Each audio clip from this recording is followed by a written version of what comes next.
supporting the Law Studies Department. I think you're going to like the show tonight, and we'll get started in just a minute.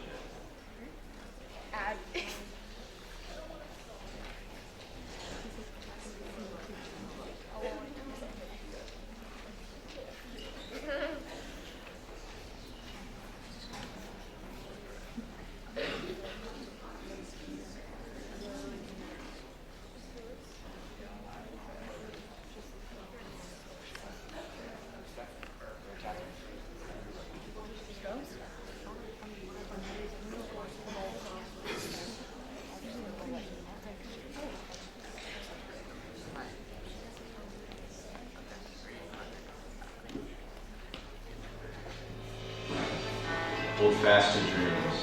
For if dreams die, like a broken winged bird, I cannot fly. Hold fast to dreams. but when dreams go, Life is a barren field. frozen in snow.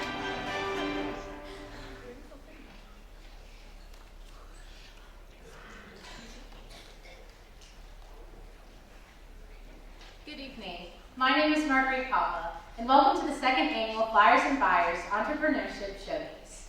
Today you will have an opportunity to witness Loyola students, Flyers, spar with our distinguished panel of judges, Buyers, for a chance to walk away with the top prize of $500 cash to help turn their business concept into reality. The purpose of this showcase is simple. We want to inspire current Flyers to take their place in the proud history of business leaders that have attended Loyola College Prep. Consistent with the school's mission, students can get involved with the community by starting a business today. The finalists that you will see today earned their spot through hard work. All Loyola students were eligible to sign up for the competition. Students were required to research, draft, and submit a business plan, outlining their business concept and market overview. At this time, please join me in extending a round of applause to those students who, whether chosen or not for the showcase, submitted a business plan.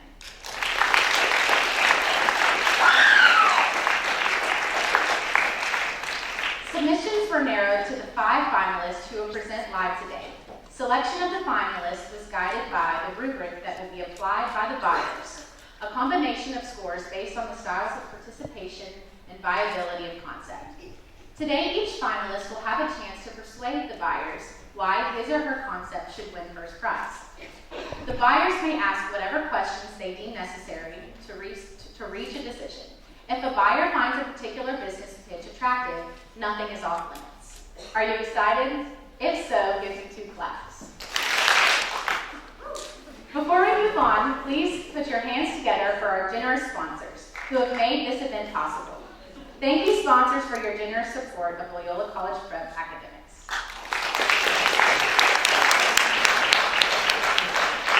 Now to help me introduce the finalists is Graham Montgomery.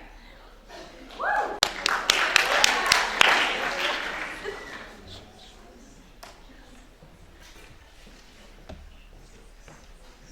Go Graham!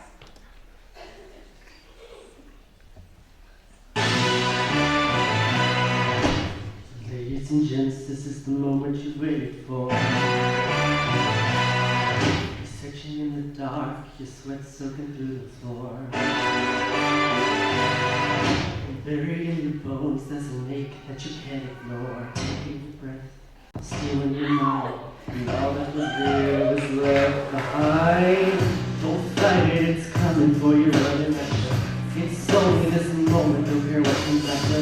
Your fingers drain, can't you see it getting closer? To surrender, cause you feel the feeling taking over. It's fire, it's freedom, it's coming open. It's the picture in the pulpit and you'll find devotion. There's something breaking out the trigger that you know. Tell me, do you wanna go? Where it's covered in all the color lights. Where the runaways are running the night. Impossible comes true, we're thinking of you. This is the greatest show. We light it up, we won't come down. And the sun can't stop us now. Watching it come true, we're thinking of you. This is the greatest show. It's everything you ever want.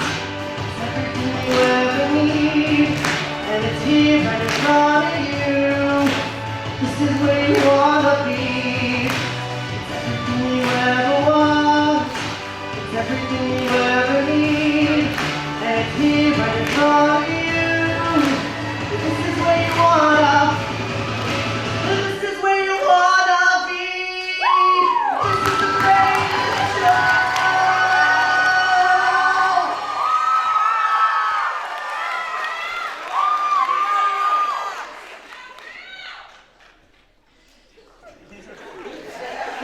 Thank you, Graham. At this time, we'd like to welcome our buyers to the stage to begin these proceedings. Let's begin with our newest buyer, Mr. Leland Horton.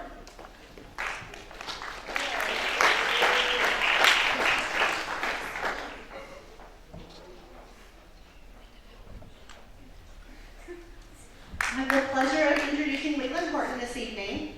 Leland is a Loyola parent. He has 2 children at Loyola and 1 child in the 4th grade. He's a graduate of TCU and Tulane Law. He has spent 20 years practicing as a practicing attorney advising local, state, and national clients regarding business and property issues.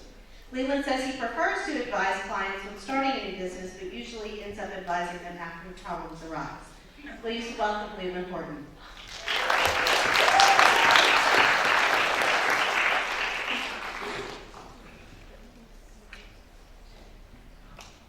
Time for our next buyer. Welcome, Ms. Teal.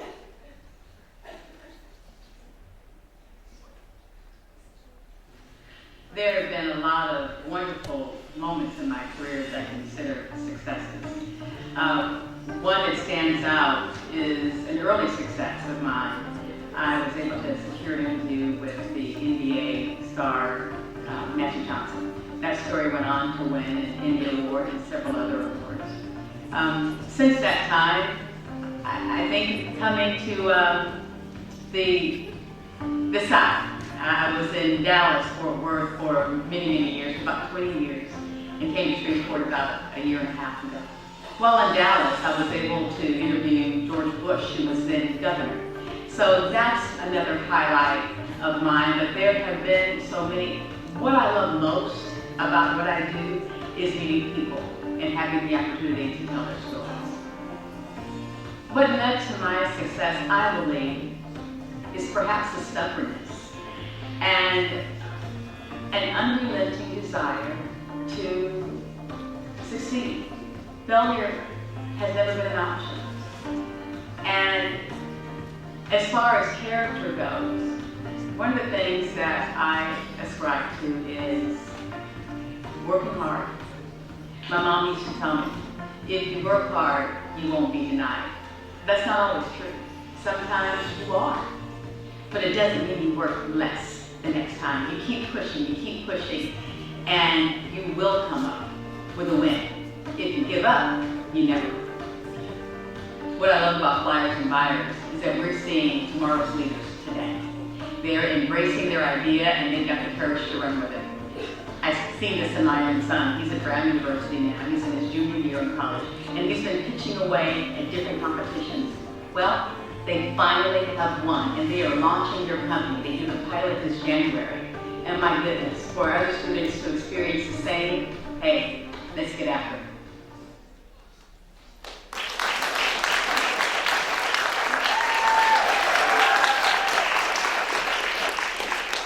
Welcome, Ms. Teal. Our next buyer plays a special role in our Catholic schools.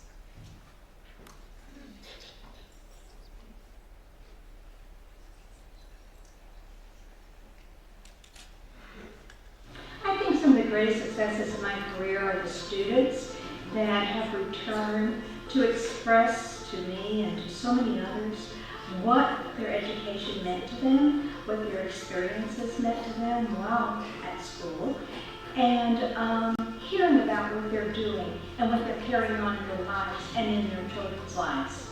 Success and factors. I think the passion for what I do, which is basically interacting with students and hopefully changing their lives for the better. Hopefully by the example that I have led in my life. A story comes to mind, a little second grader outside of recess, short little girl, just precious, comes running up to me and says, "It is so hot, I am so thirsty." And I said, "You need to go get some water before you dehydrate." She looks at me and she says, "I'm not sure if I want to be a teacher or a doctor." And I thought that was pretty impressive for her to make that analogy at that time. My favorite aspect of Flyers and Fires is the actual presentations themselves. To see the desire the kids have, the students have, to just do and present what it is they've worked so hard on. And it's just an exciting event.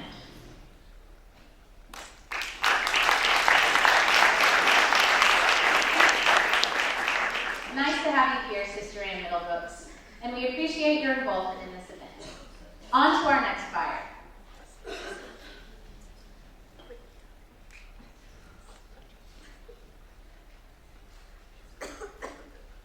Some of the greatest successes in my career are the relationships that I've built with my clients, friends, co-workers, underwriters. There's a lot of moving parts in what I do.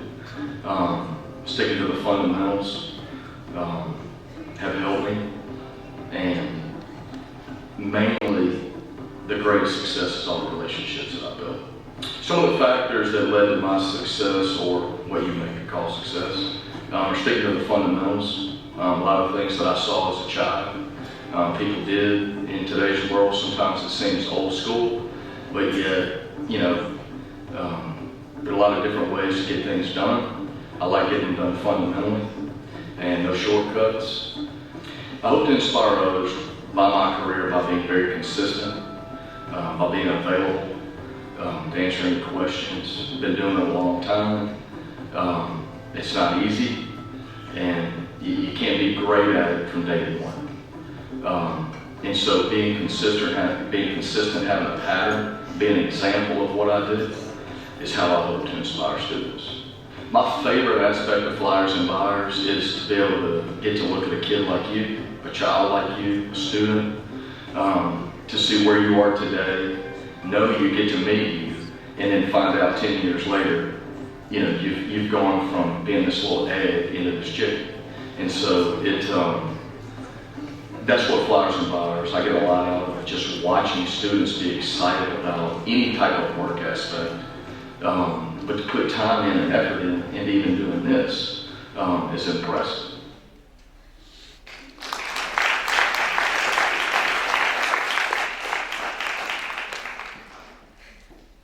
Without further ado, it's time for our final buyer to approach the stage.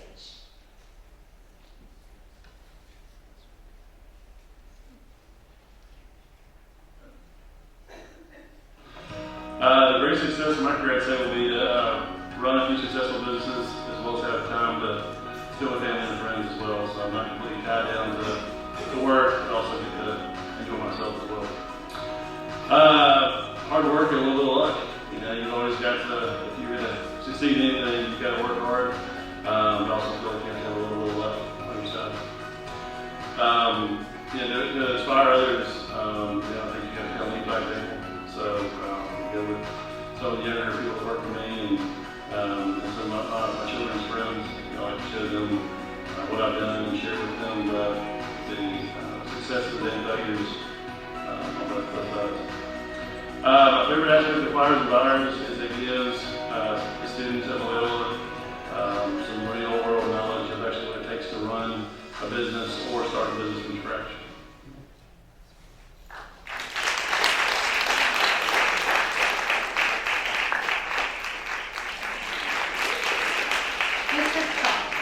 Thank you, Flyers, for your time and your expertise. Before we get on to our finalists, please welcome Assistant Principal Coach Green.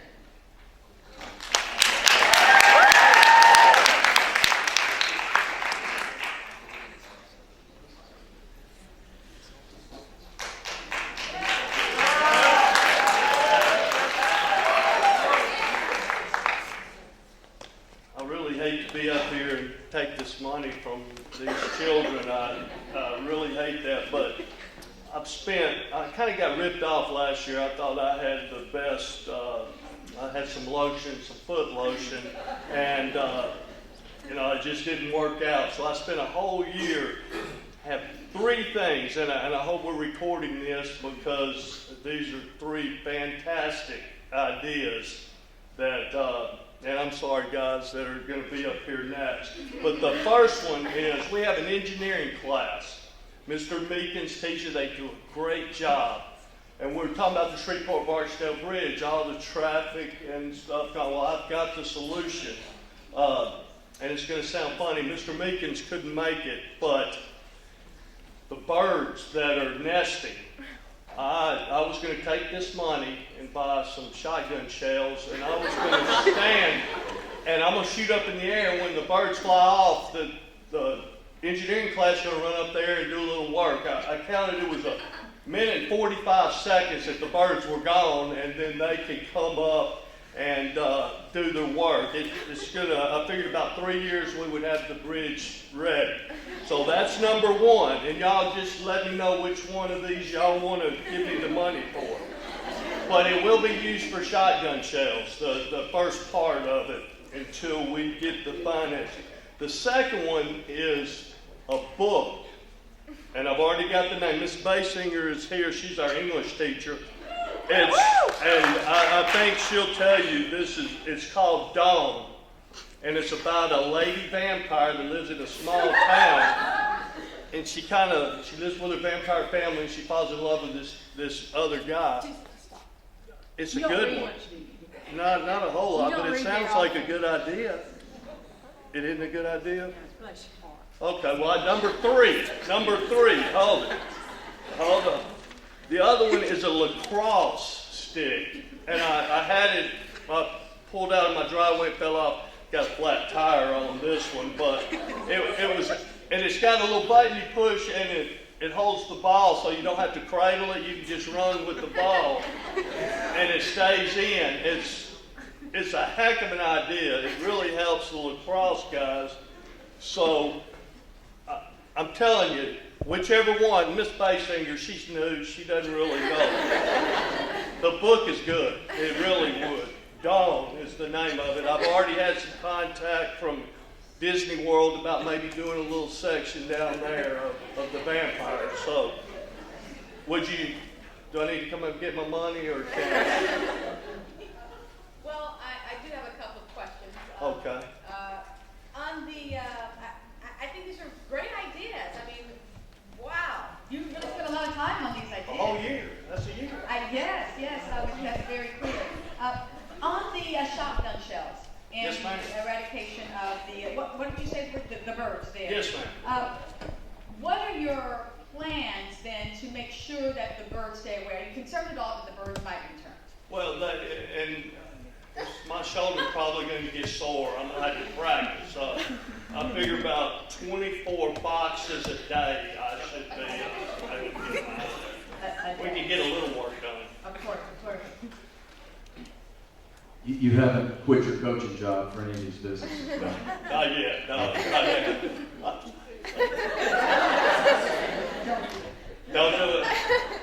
Yeah, as legal counsel, I hate to shoot somebody's idea down early, but you might want to check on the copyright and trademark issues on that book. You just might want to check it. Okay, I will. I didn't think about that. I will. I think overall, we're excited you came out and pitched tonight. But I think overall you might need to spend a little more time developing, especially the cross stick idea, because it might create a problem when trying to shoot at the goal.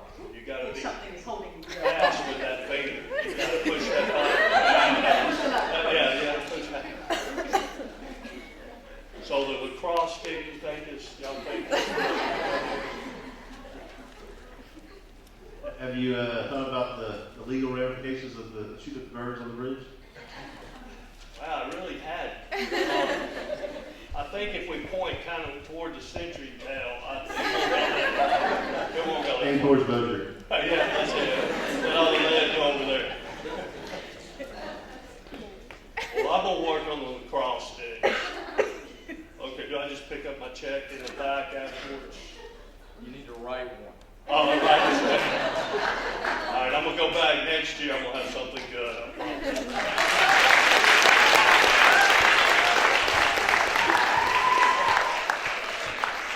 Thank you for that presentation. Now it's time to hear from our first student finalists. Put your hands together for Flyer Academy of Irish Days by Mae Chmielewski and Emily Sapolsky.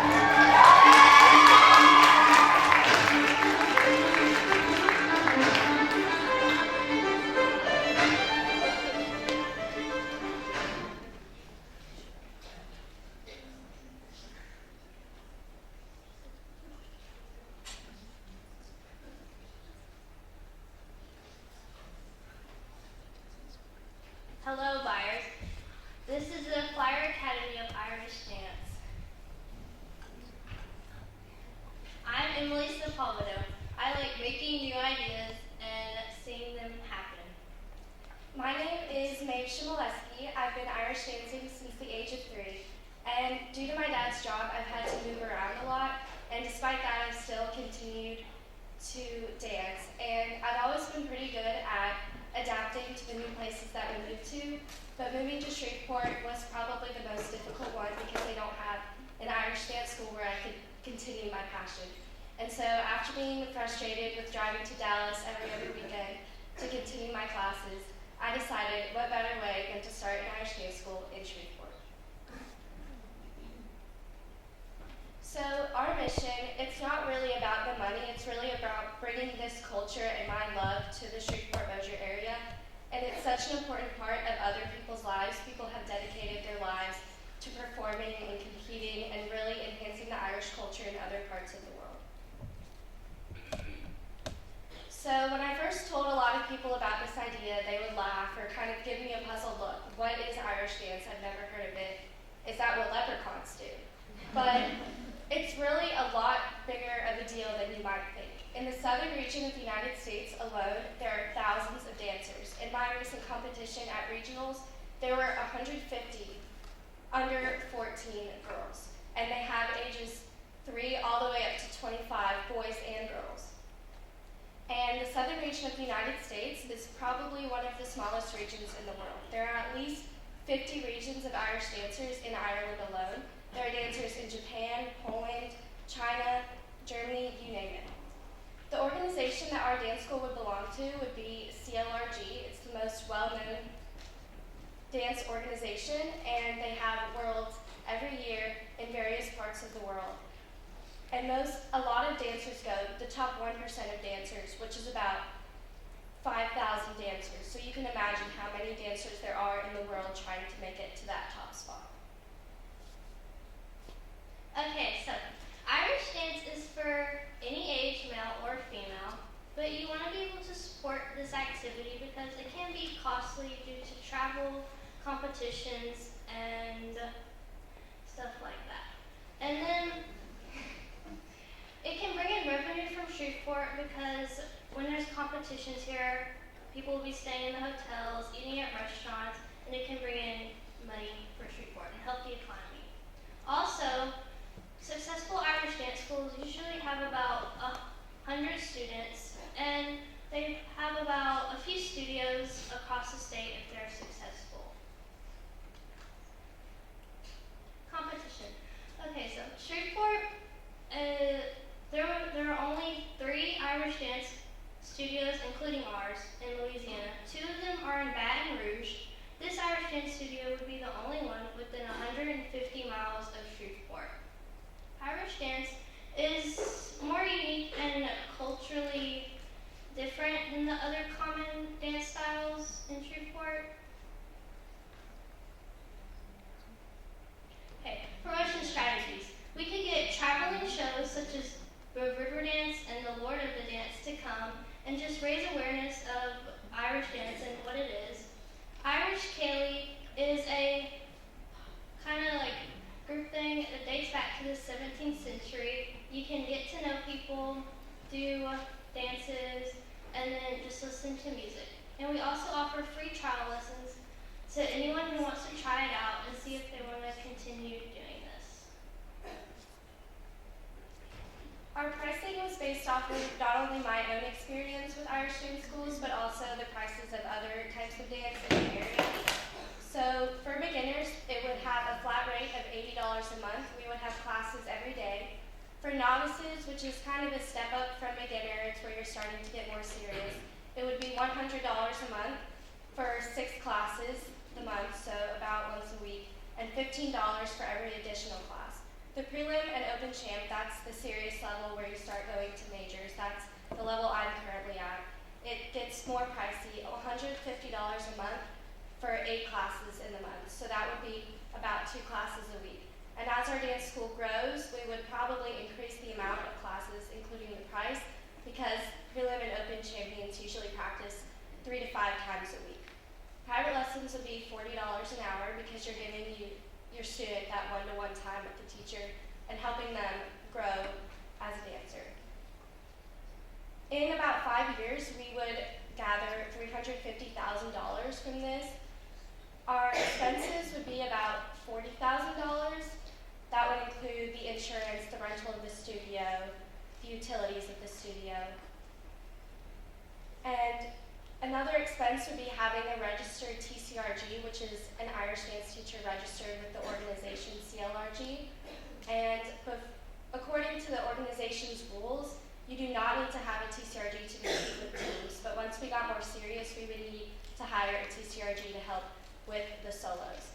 And I'm currently in the process of becoming an Irish dance teacher. I would probably get my TCRG when I'm in college, assuming I take this path and continue my life as a dancer. Thank you, Byers.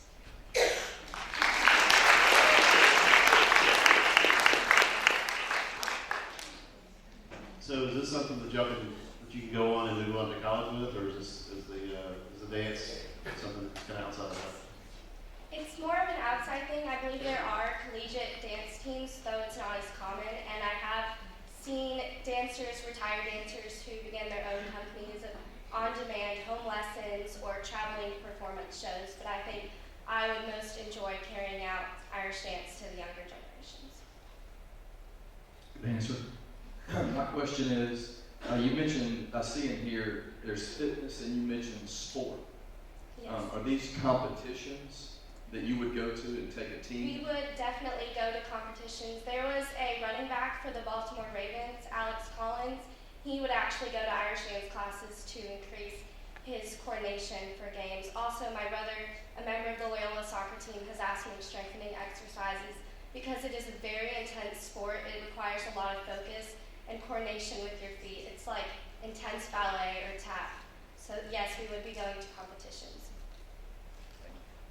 I was very impressed with this, and when you look at the cost, you said the cost would be approximately $40,000, and you're looking at getting your certification as an instructor. Is that what I understood? Yes, ma'am.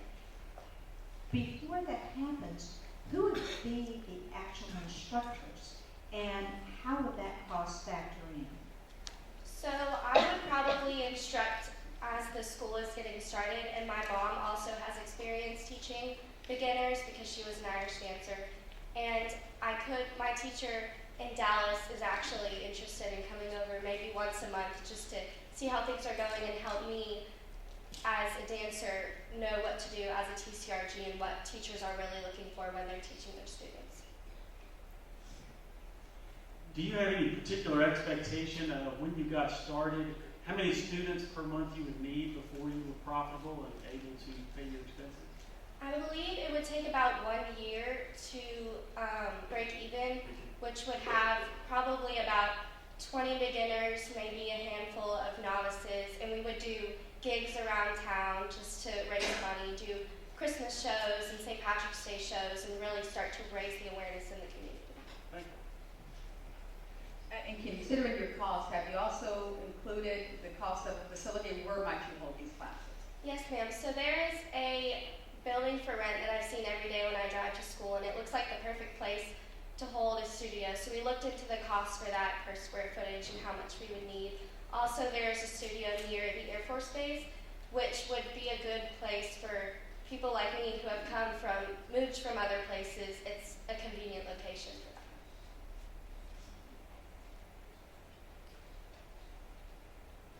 Do you know what your startup costs will be? I mean, day one, you probably won't have any members, so what will it cost to kind of keep everything going while you're trying to increase enrollment? The startup cost would probably be, if we started right away in the studio, it would probably be about $20,000, but if we are just doing it, renting out other dance studios or starting it as a summer camp in a school gym, that would probably be less. I like that you're talking about a possible summer camp in a school gym first to begin to scale up and until you can know what your class participation might be, and then you can plan your costs from there. In your budget, did you include the cost for a teacher? Yes, I believe we did, and I'm not exactly sure how much dance teachers get paid, but I think it would probably be, based on the cost, maybe $20,000 a year. So it would obviously not be enough to support a full-time job but it really just depends on how much interest we get in the community.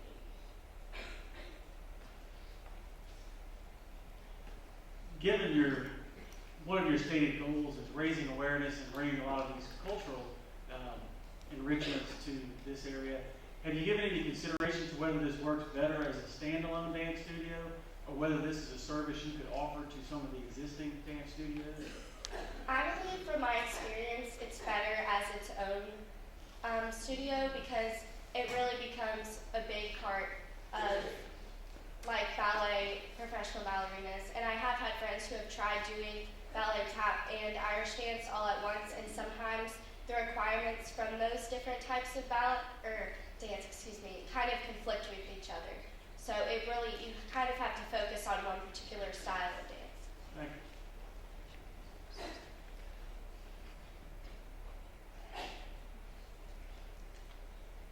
What scares you most about this venture? I guess maybe the cost of everything and how many students we would get.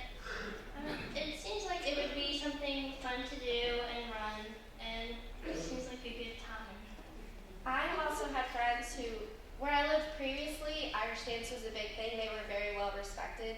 But I've had friends who moved to other places and it wasn't really respected as much. Well, I think y'all did a great job, and I think your passion will go a long way with anything that you do in life, but especially with something as complicated as this. Thank you. So I would just give you a piece of advice to look at the numbers and take what you're going to charge and get you a budget going. Because especially if there's nothing like that around here, obviously there's a gap, so you can fill that. But great job. Thank you.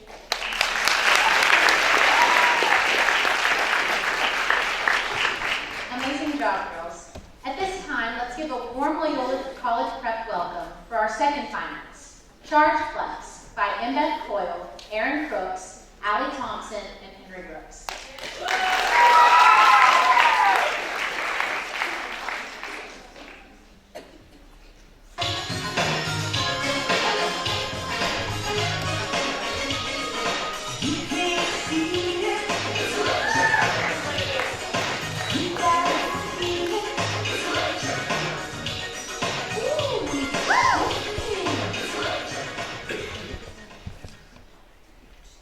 Good evening, buyers. We're Charge Flex.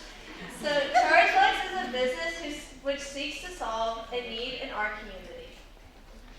At Loyola, iPads are a necessary school supply. However, many students show up to school with a dead iPad or it has a very low battery, and this causes them to continually ask for chargers and fight over outlets, which disrupts class. So we devised a plan to fix this problem. First, let's meet our team. Hi, I'm Allison Thompson. I'm Henry Brooks. I'm Embeth Coyle. And I'm Aaron Crooks. At ChargeFlex, we have 3 core values. Reliability. Quality. And convenience. So, what is ChargeFlex? At ChargeFlex, we loan out chargers for iPads and other electronic devices to students at a very low daily cost through their Schoolbucks account. Schoolbucks is a system that was established at Loyola where parents can put money into the student's account and they can use that money to buy lunch and potentially our portable chargers. So, what's our plan? First, the students will check out the portable chargers in the main office. And they will be charged a daily fee for this rental. We will start at Loyola College Prep and we will expand our portable charger empire to private schools, and then we will hopefully take over the portable charger industry when we expand to public schools. So we have an initial startup cost of about $200, and we will use this money to start out with 10 portable chargers and their cords, and after approximately 67 sales, we will break even on our initial startup expense.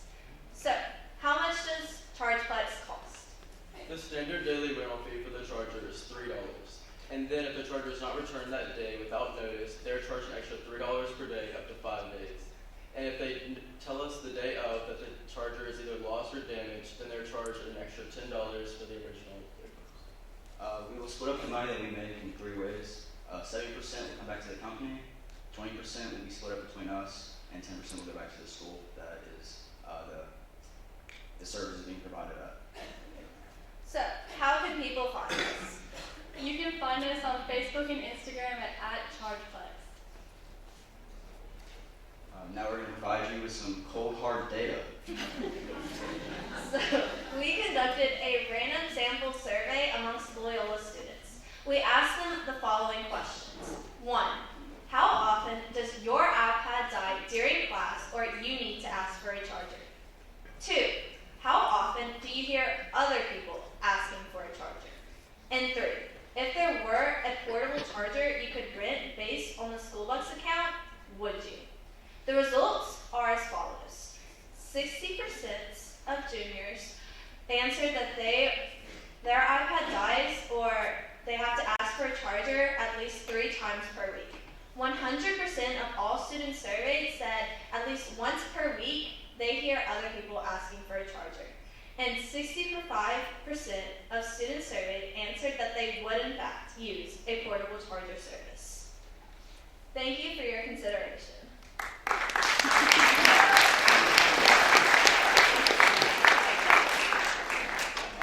Excuse me, buyers, we have a prototype of our charger if you'd like to see it. Yeah. Go Henry.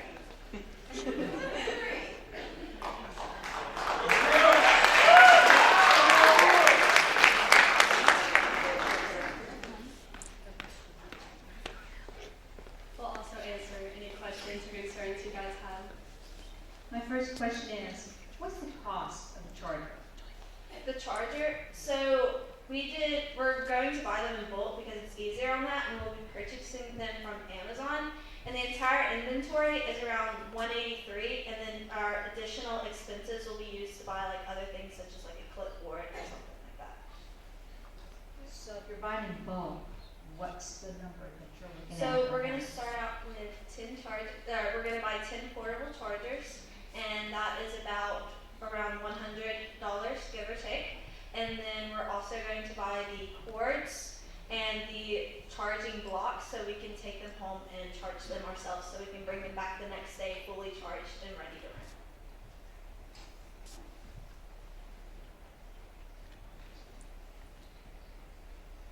So my question is, do you use these iPads in class, like for testing, those sort of things? So somebody's iPad goes out in the middle of class, what do they do?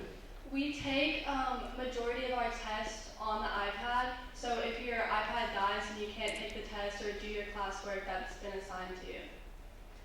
So like you'll have to ask for a charger and someone may have a charger, but sometimes they don't. And even if they do have a charger, outlets are hard to find, so you'll like be fighting for outlets, or you'll have to go to the front of the classroom and just sit on the floor to charge your iPad, which is very inconvenient. You definitely have people over a barrel if they're in the middle of the test or an assignment. So would they raise their hands? How do you get them the device in the room?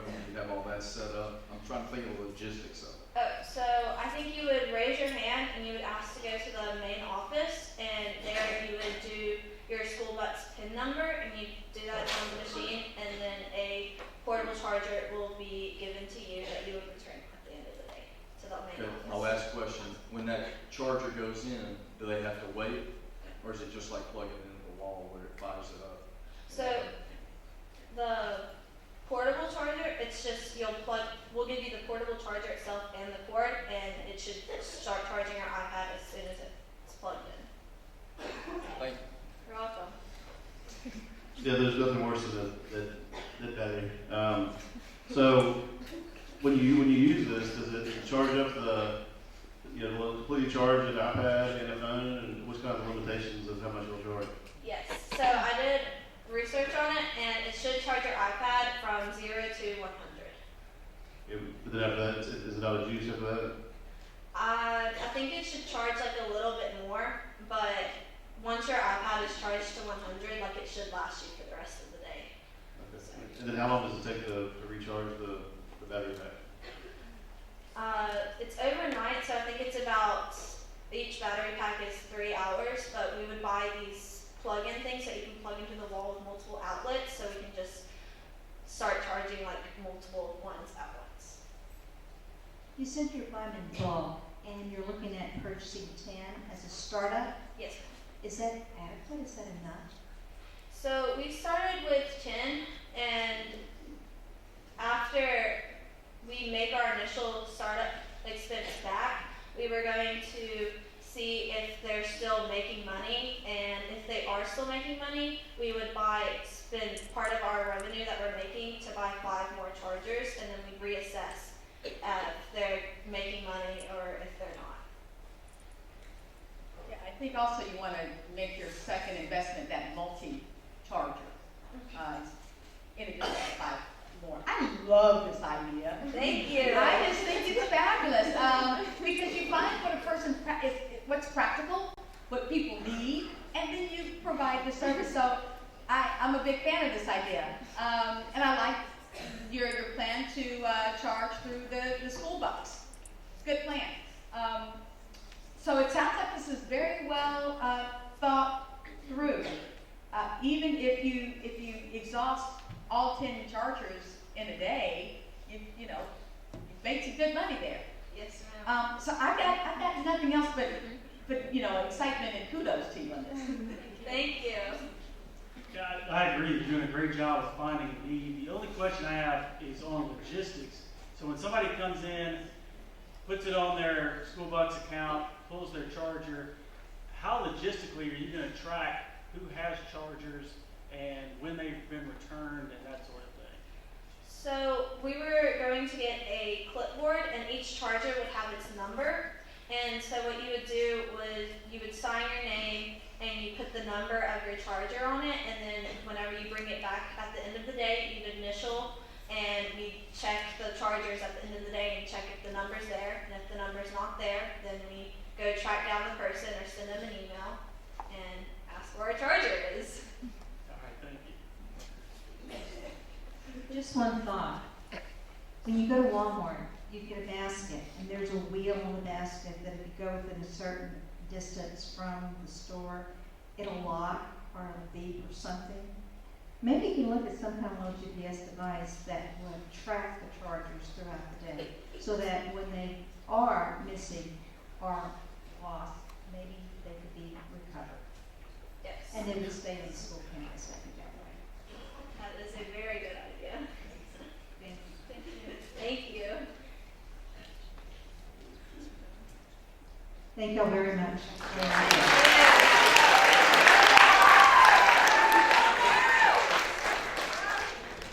Thank you, Flyers. Our next finalist is Rock Solid Push-Up by Sydney DeFata, Nick Haynes, Robert Pavlik, and Ross Alford. Please give them a warm welcome.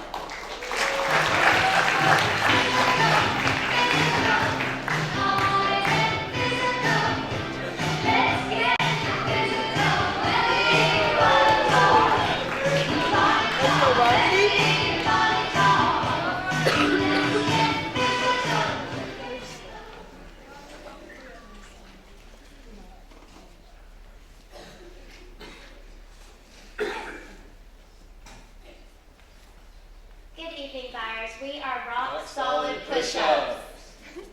I'm Sydney DeFata. I'm Nick Haynes. I'm Robert Pavlik. And I'm Ross Alford. Do you know what America's #1 killer is? Well, unfortunately, it is heart disease. Heart disease costs the United States about $219 billion per year. Fortunately, we do have a solution to help with heart disease. I bet you're wondering what the solution is. I will tell you. According to recent studies, push-ups can help you prevent heart disease. There is a possibility that if you do not have the correct form, it will be bad. He's talking about your push-up form. Yes. All right, now we're going to show you the demonstration.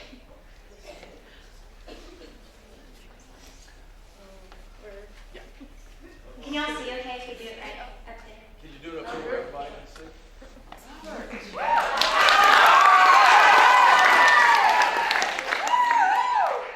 Okay, so first, Nick is going to place the product on Robert's back, and he is going to do a push-up.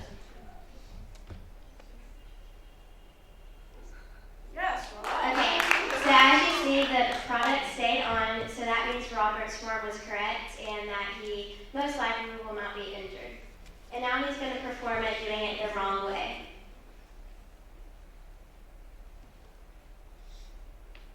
Which causes the product to fall off and possibly split.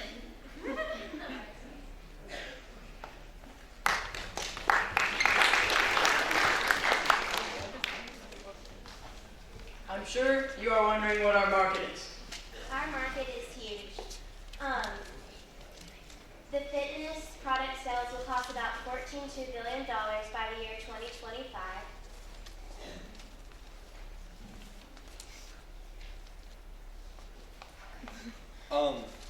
So our plan for the perfect push-up is to once like we get sales going, we would start marketing like additional products, and then first we would like market to health clubs or such as like gyms and sporting goods, and then we would expand to e-stores, so like online stores.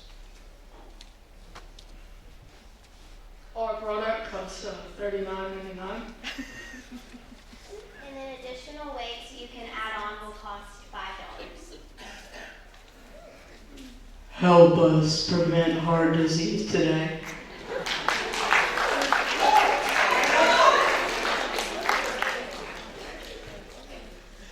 Thank you. Thank you. Did y'all make that? Yes. Really? Can I see it?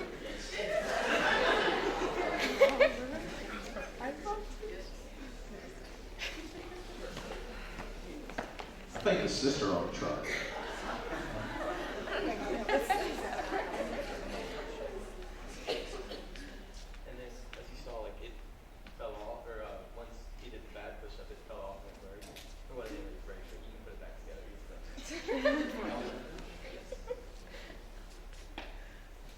And it will be heavier when you add additional weight, so that's why it's not so heavy. It is made of boat parts that you get from a sporting goods store, and I'm pretty sure it costs $15 for all of that, and we used a hot air gun to melt the sides so it stick together. I think that's incredible that y'all made something. I really do. Balance, endurance. Obviously, when it fell off, you could tell your body swayed. Really cool concept. I love fitness and health. I try to stay fit, always looking for ways, especially to stay balanced getting older. It's a really cool concept. Thank you. Okay, so we're talking about heart disease. And so how are you making the connection between push-ups and heart disease? I'm lost. Well, heart disease, as we said, is the #1 killer in America. And from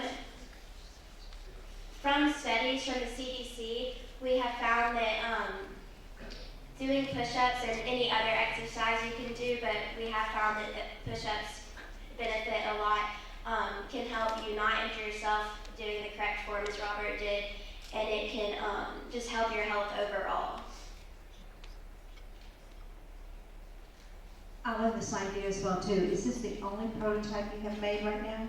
Yes, ma'am. Right now, this is the only one we have made, but we do plan to make more for sure. And to do so, is there a company that's going to be manufacturing these? Have you looked at patenting this possibly? Where are you within that development? Well, since we have only made one and it works pretty well, we are going to continue to make those, and as we make more, we're going to make them more sturdy and more easy to use. And so we do plan to, when we make more money from selling these, to look into manufacturing. How long does it take you to make one? Not too long, probably 4 or 5 hours. No, I think it's really, really neat. One thing I was just thinking, looking at it, y'all thought about maybe putting a counter in there so you can count how many push-ups you're doing while so you can reach goals or something like that? Yes, thank you. That's a great idea. So there is some weight to this. Is the whole idea to provide resistance? Yes, ma'am. Doing that, it also makes the push-up harder for you. And then if you see in the white part, there's that hole you can stick like a metal rod in it that would be weighted, and that's another way. And then our other plan is to have rings that would go around it to make it heavier for you.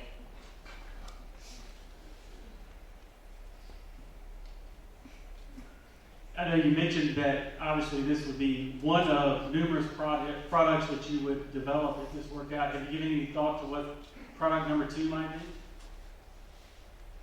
We haven't given much thought to it because we want to make sure this is a big success. But we could, we would want to do more stuff with push-ups because the studies we've done have proven that push-ups can help you a lot with your physical self. Yeah, thank you.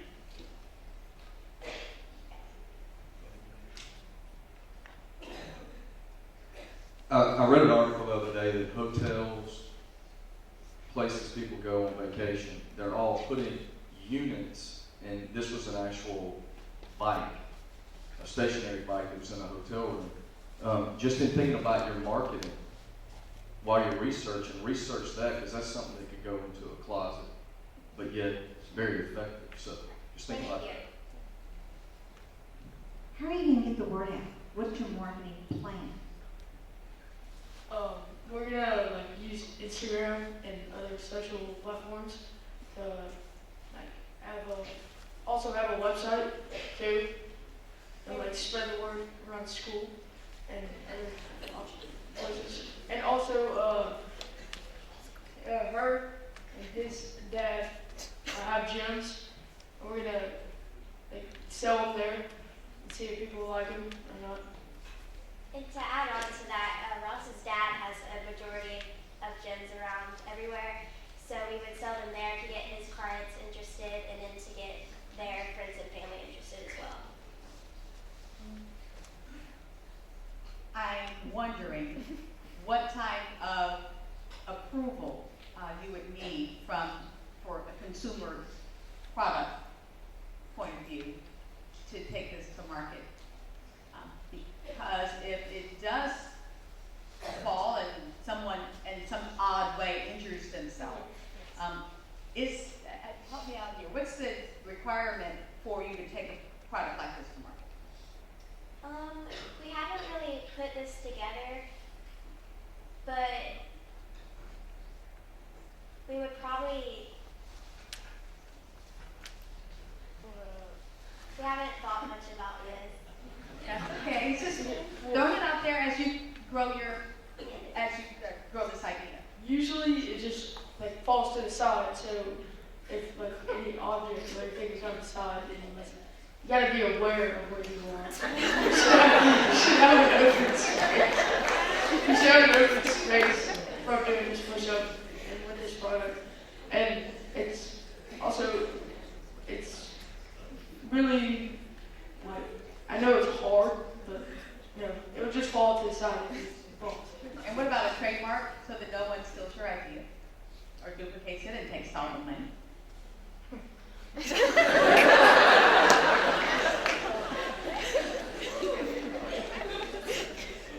So a trademark. Or a patent. Oh, a patent. Okay. So if, like we said, if we do start selling it and if it is successful through social media or through the gyms, we would most likely patent it then, because then if you get it, it would just kind of be a useless patent, Just, yeah. All right. Great. Great. Things to think about. Wonderful job. Thank you very much.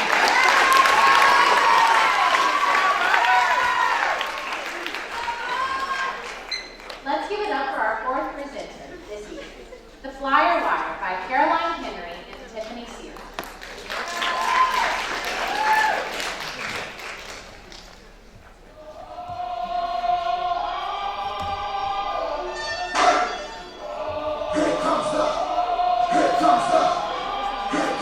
Y'all don't really know it like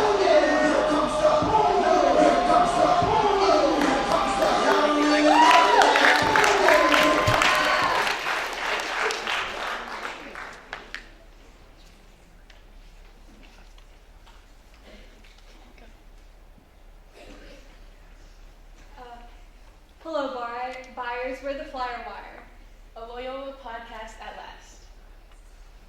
My name is Caroline Henry, and I am currently a sophomore. My name is Tiffany Sierrock, and I'm also a sophomore. We're both varsity athletes and honorable students. We are committed students, committed athletes, and now we want to be committed business people. Our game plan. So, the Flyer Wire, we hope for it to be a Loyola club. It's going to be a podcast made by Loyola students for Loyola students. And all of our money will be made solely from advertisements. Our mission statement is to provide quality entertainment and news to promote Loyola. The Flyer Wire will strive to give listeners valuable information and an in-depth perception of our school. Flyers. Well, it's already on there, but I was going to ask you if you knew what the percentage of people actually listen to the whole podcast episode, but it's 80%. So, how can we utilize this market? Advertisements. So, here's our pricing for ads. We're going to have 3 different tiers ranging from the base one-time ad to the medium 3 and the Pinto Deluxe package. And as you can see on the board, we have 5 different types of ads ranging from 15-second ads to a minute ad, ranging from prices of $2.25 to $6.60. To promote our podcast, we're going to try to keep everything free. And since it's the age of technology, we're going to use, obviously, social media. And since it's going to be a Loyola club, we can use our announcements and also have a newsletter for our subscribers. And in our newsletter, we want to give an in-depth perception of what is going to be in each podcast episode and to give our subscribers when the episode will come out. So we are really committed to this business plan. As you can see on the slide, we've already mapped out what we want to do to the end of 2020. We've already got a faculty advisor lined up who has radio show experience. In fact, we are honestly ready to start producing tomorrow. We have all the equipment we need, and it does not cost any money for us. But with your investment of the prize money, we hope to get better equipment and to reduce club fees for our members.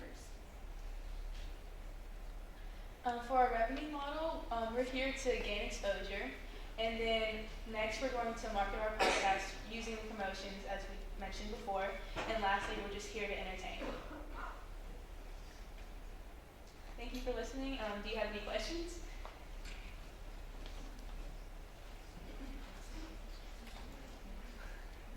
I think it's a great idea. I think a lot of people listen to podcasts. I think they're really blowing up in today's entertainment market.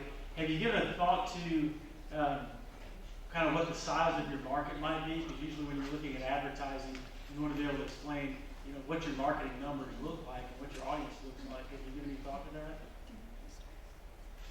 So right now as a Loyola club, we want to just market it to the Loyola community, but as we gain exposure, we hope to promote it among the Shreveport area.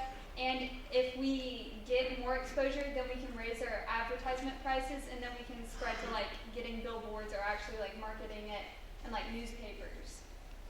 See, I think that's good. I think you're actually selling yourself way short on that, because I think when you look at all the parents and grandparents and alumni who might benefit from knowing what's going on, and if you get into this and once you kind of perfect your podcast, you might want to even look into doing a sports minute, summarize all the sports that happened that week, or here's what's going on for alumni, or target different markets, and I think that might really open it up for you. And kind of along those lines, as you talked about advertising, I know a lot of podcasts do kind of tiered content, so that you get the basic content for free, but you can get a little extra if you pay for a month or something like that. Have you given any thought to that kind of model? Not currently yet, but we, as we said, we haven't started it yet, and so I want to start it first and then see where it goes off from there, and then what you're saying, and how we have the newsletter for the subscribers, so hopefully if we have different tiers for the product, then we can, give more premium content for certain people. Okay, thank you. My question is, have you given any consideration to content? What types of topics might you cover? Yes, we have.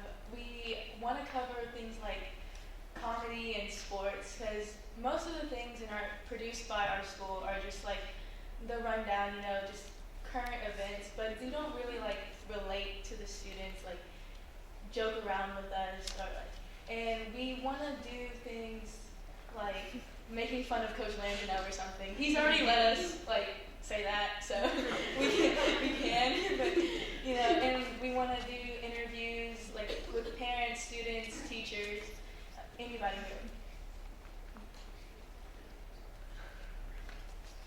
Along with the marketing as well, have you thought about future flyers, doing something for those who are part of the Flyer Academy right now, or those who will be coming up as potential students at Loyola? I think based on the time of year, we could like market special segments for like the incoming flyers.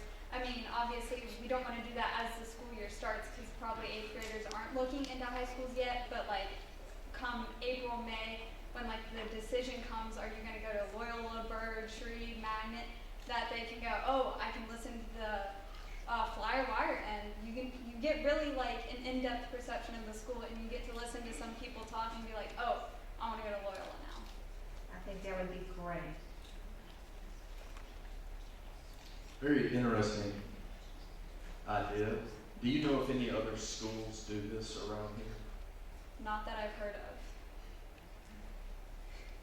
In mentioning the equipment that you're using, do you have to pay rental fee to the school, or is that at your disposal? You can use it for free? We have equipment, right?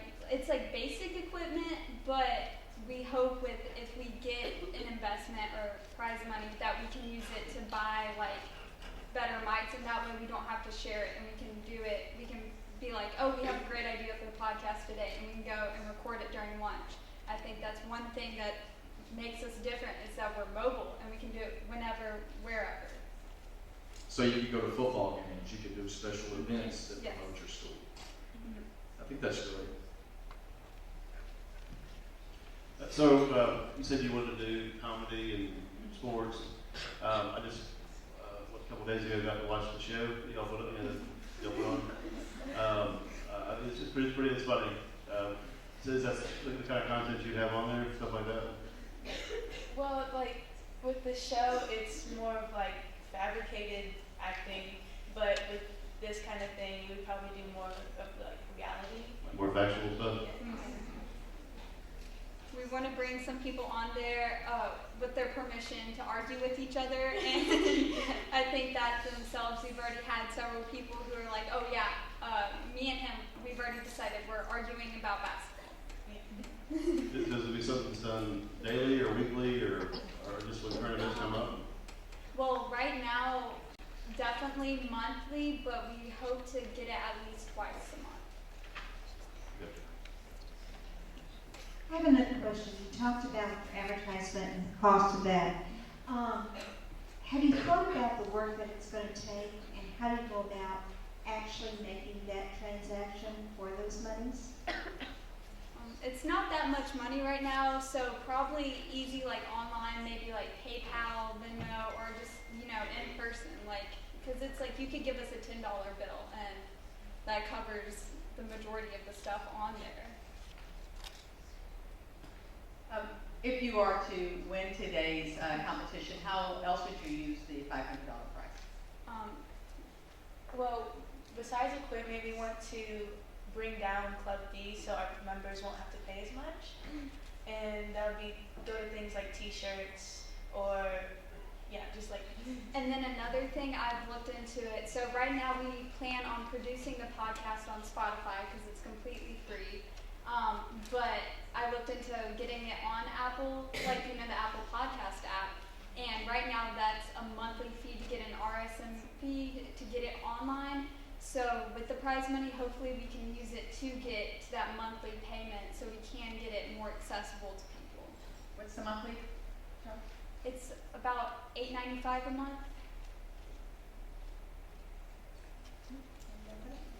All right, thank you very much. Thank you so much.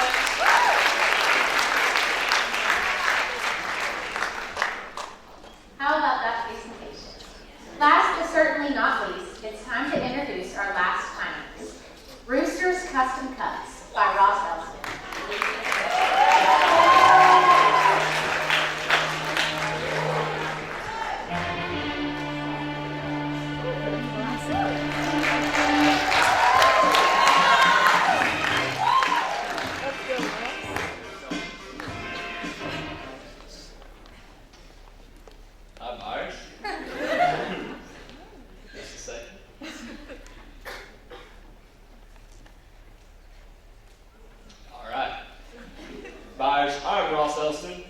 business is Roosters Custom Cuts.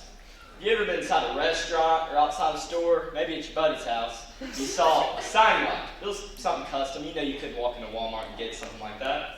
Problem solved. Roosters is here to help.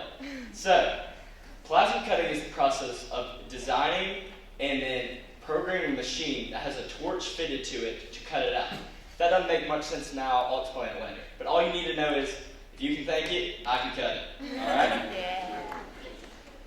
So, a little bit about me. Alright.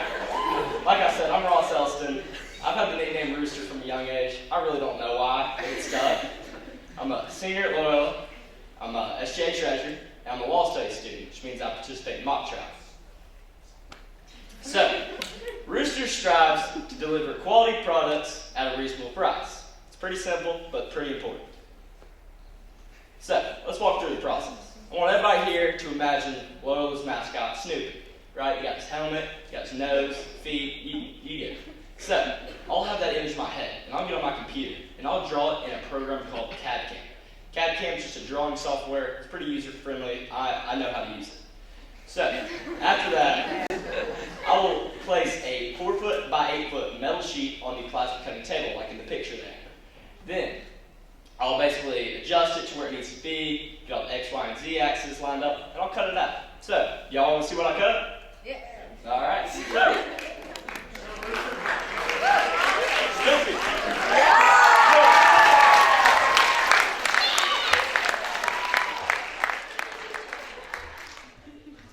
If y'all want to see a closer look after, y'all are more than welcome to. But I didn't just cut that for y'all today. I brought something a little bit cooler, all right? So, you've seen neon signs. Problem with neon signs are very expensive and they're very breakable. So, Roosters has your solution, right? Here you go.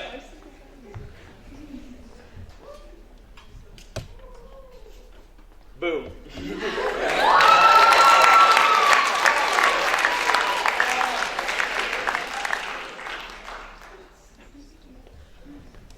Again, if y'all want to see that after, you're more than welcome to. But I just want you to imagine, how many parents do you know that would buy that for their kids' dorm rooms? Like, come on. And not just LSU, A&M, Arkansas, Ole Miss, you get the point.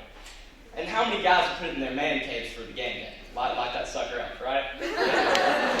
Alright, so, let's get into specifics. The metal that I'm using on the plasma cutting table is 4-foot by 8-foot. It's 14-16 gauge steel, which basically just means thickness. I chose that thickness because it gives it nice durability, but also it's pretty light. You can hang it on a wall, stick it in the yard, you know. So, signs are just the jumping off point. There's a lot of things a plasma cutter can do. It can build fence pieces, parts for oil rigs, shooting range parts. The possibilities are really endless because it can cut anything you can imagine. Like I said, if you can think it, I can cut it. But signs are just a great way to get the publicity out. So, marketing. With a business like this, marketing is really important. I want that exposure. I want them to see that's a Rooster sign. So, with that in mind, I'm going to create a website, roosterscustomcuts.com. And I'll have social media sites, Facebook, Etsy, Instagram. All these will have links back to the website that will bring you to where you can buy our products. And then for our less tech-savvy potential customers, we'll run paper ads. You know. Pricing. All right, let's break down pricing. So, with a business like this, there's a lot of different costs.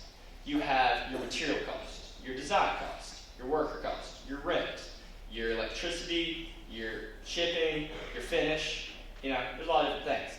So when pricing, it can be different depending on the product. So the Snoopy, like I saw, costs about $25 to make. Now, something like that sells for about $120. The reason it sells for so much is because the market value on that is pretty high because not that many people have plasma cutters, and you can't get that clean cut. So we have this large jump up in how we can sell it for because of the not a lot of competitors, honestly.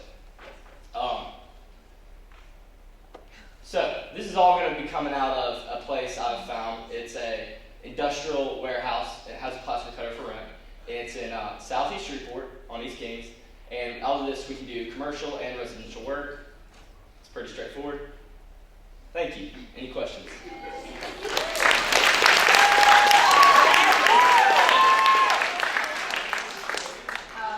My first thought was, have you talked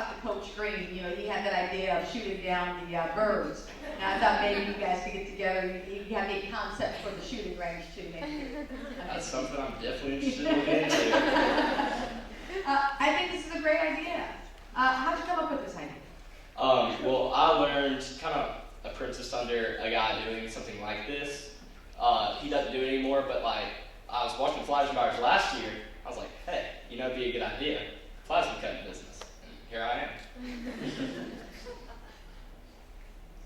I need some of those signs in the restaurants. I like those. You like it? So how much does the plasma cutter cost? Sorry, I'm sorry.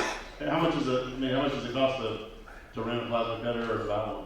Okay, the one I'm looking at is about $1,200. Then you got rent, electricity. There's some other costs, but $1,200 give or take. About, I think, $1,500 in all if you're looking for like the whole package. Since it's like in one building, it's a nice deal.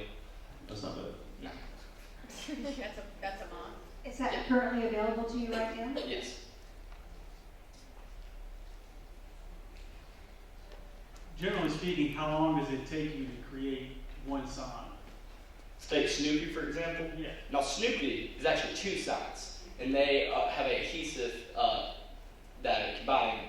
So those two signs take about 5 minutes, and then you just gotta stick them together. They also have a finish on them, which is like the color. That's just a couple bucks too. And if you add in a custom design, say somebody hands you a picture, you've got to go to the computer and work it out. How much time does that add? Okay, so it depends on, like, you're telling me, draw something real simple, like a name, roosters, right? Roosters, that's simple. That's not going to be too much extra. If you're telling me to draw like a tree, tree's got a lot of different, limbs, parts. That's where like the design time comes in. And I, again, value that. It's not like great to hear, but like I value that off of just like knowledge of the design. It's something that's hard to put an exact value on, but that is brought into the price.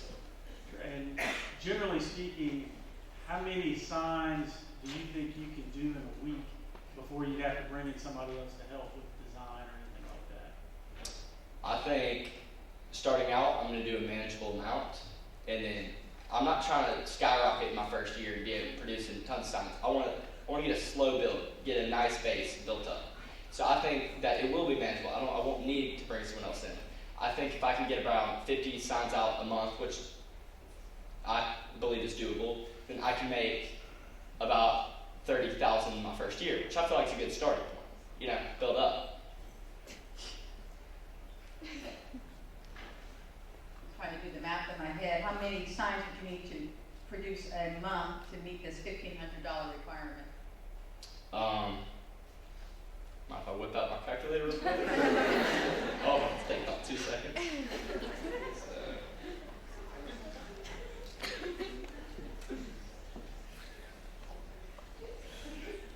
About 10, give or take. It just depends on the business. If I'm getting more bigger signs, more intricate stuff, not as many. If I'm getting like, more simple stuff, maybe a couple more. So if you're talking about 10 now, it's really, now you're talking about 150 signs a year? A year? No, more than that. 600-ish. 600? Yeah. Before you have to bring someone else? Yeah, I think that's a manageable amount and for right now, that's what I'm looking to do, but in the future, I am looking to expand, and I'll cross that bridge when I get there. How much competition is out there for a product like this? Okay, so there is competition in the area. It's a lot of welders and metal guys that also have a plasma cutter, and they kind of do it as like a side business. No one's in our area is really like full out committed like I'm planning to do, which is, okay, they do a lot of custom work. Now, while I do say I'm going to do custom signs, that is a starting point. Eventually, I want to be able to say, hey, look, these LSU signs, I know they're going to sell, right? We just won a national championship. They're going to sell. So I can pre-cut them and have inventory, and then just sell those. It's where I'm not doing so much of the custom stuff, which is different than what people in the area are doing. They're doing more like people walking and be like, hey, could you make me this? So like, while I do want to start with the custom stuff, I want to move more to like a product line. Could I see that? Would you bring it up here real quick? Which one? The pink Snoopy. Got it. Who introduced you to this concept? How did you find out about this? My father.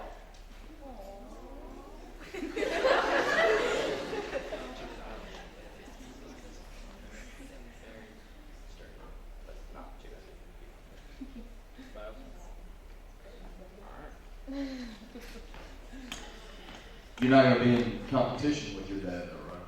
No.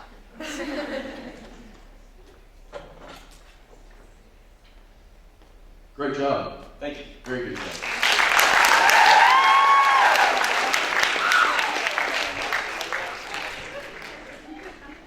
One second. I just want to say to all the participants, the people here, it takes a lot of nerve to do anything in front of a bunch of people.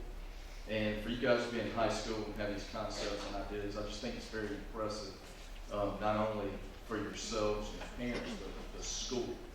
And I think if you guys keep doing this, it's going to continue to grow. But I want to commend you on your attitudes, how you handle yourselves when I come up to the school. It's just really impressive. So you guys ought to be proud of yourselves.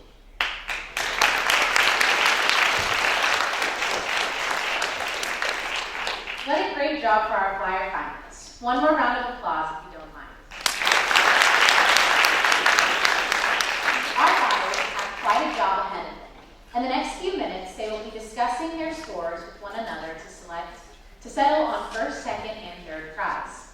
In the meantime, please welcome the Law Studies instructor, Joe Lynn.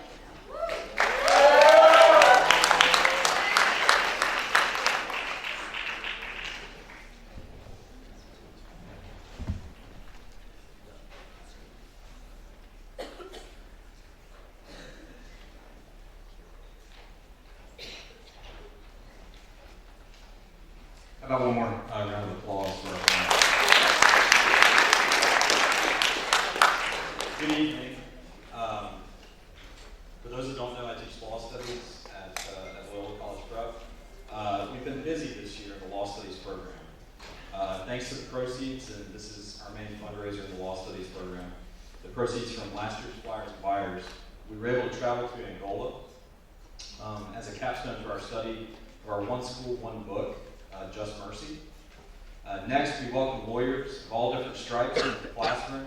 This included a federal judge, a former federal prosecutor, private practitioners in various fields, and even a city councilman. We didn't stop there. No, we fielded not one, not two, but 3 teams at the regional mock trial tournament sponsored by the Louisiana State Bar Association. And tonight, we take part in the 2nd annual Flyers and Buyers, our primary fundraiser for the Law Studies program. What a year. Give these students a hand.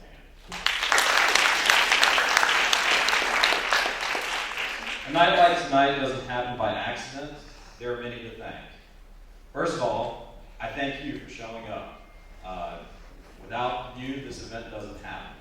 Also, thank you to the students who participated, including those who were not selected as finalists. Thank you to the students who volunteered. Thank you to Marguerite Papa, to Graham Montgomery, to Mrs. Fox, Mr. Klein, Mr. Patton, Mr. Wyatt, Mrs. Meehan, Mrs. Papa, Coach Green and Mrs. Basinger, Mrs. Nash and all the staff in the Anderson Building, Coach Tanner, Mary Catherine Bernard, Mr. Marshall and the Media Arts Program, Coach LeBlanc for letting me have the chance to give this event a shot. All of our distinguished buyers, our sponsors, and last but not least, Mr. Hydro, who took time out of his busy day to help us prepare for this event. Thank you to all of them.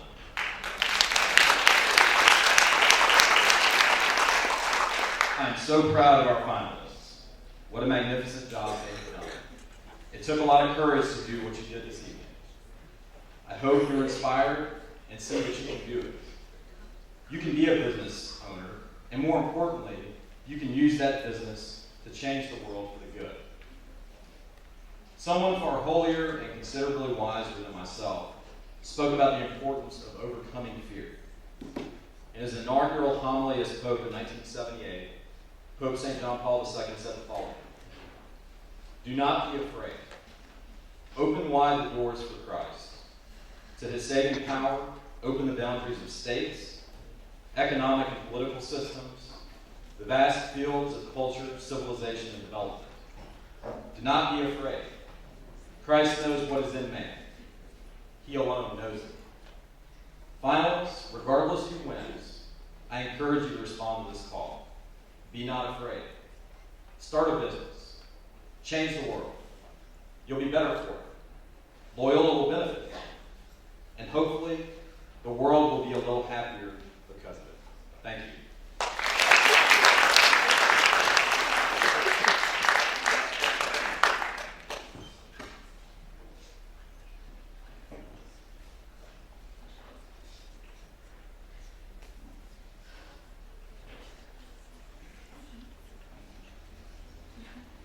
Our buyers are still in deliberation, so we'll give them a couple more minutes before we announce the winners.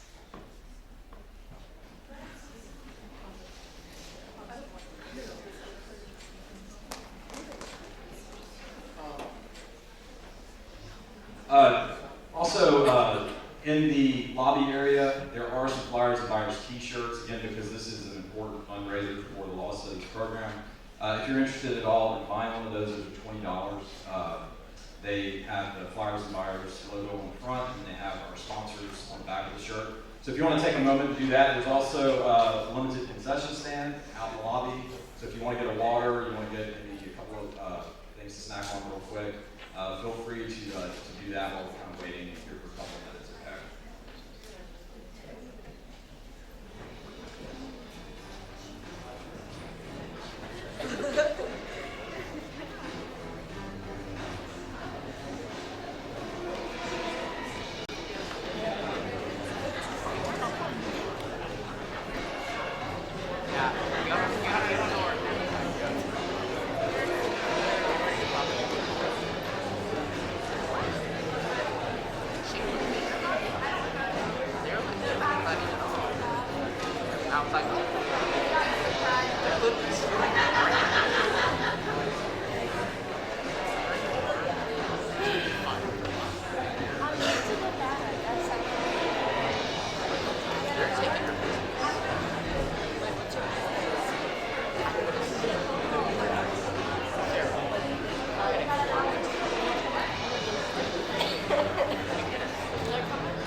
talking trash.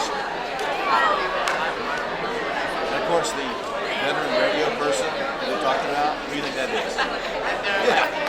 Me. Oh God, what am I getting myself into? See, they came in today, they asked me. Sure. Who do you think's going to win?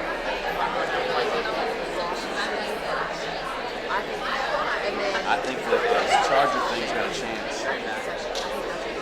And then I think the podcast will be even though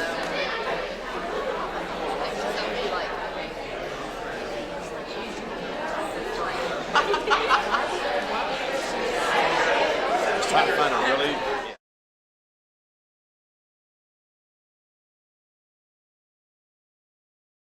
he's got a real good chance. He's going to be so his presentation was so I would buy one of those. Once again, thank you to all of our finalists for their participation and dedication to Flyers and Fires. You all did great. It appears our buyers have reached a verdict. As your name is called, please come to the center stage to receive your reward. The first finalist is Flyer Academy of Irish Dance. Please come forward to receive your award.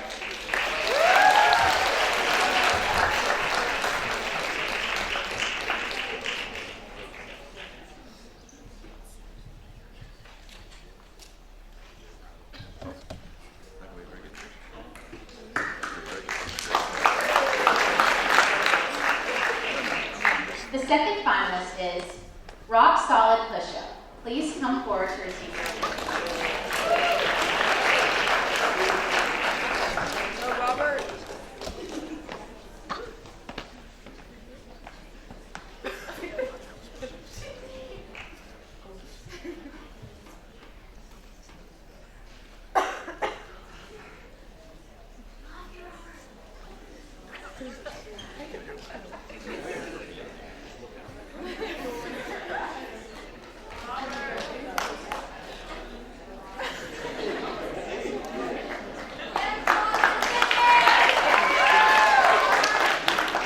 And now, third place, receiving an award of $100 is Flyer Wire.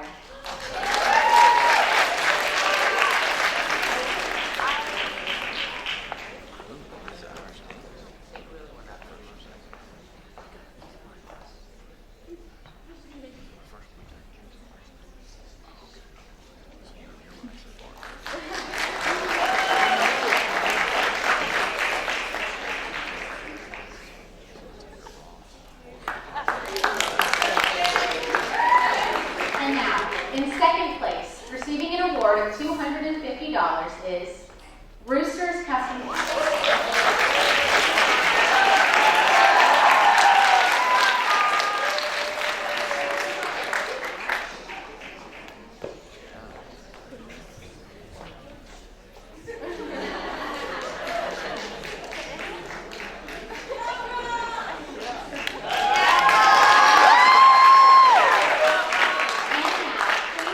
Round of applause for the grand champion of the second annual Flyers and Buyers Entrepreneurship Showcase, receiving a cash award of $500 is ChargePlex.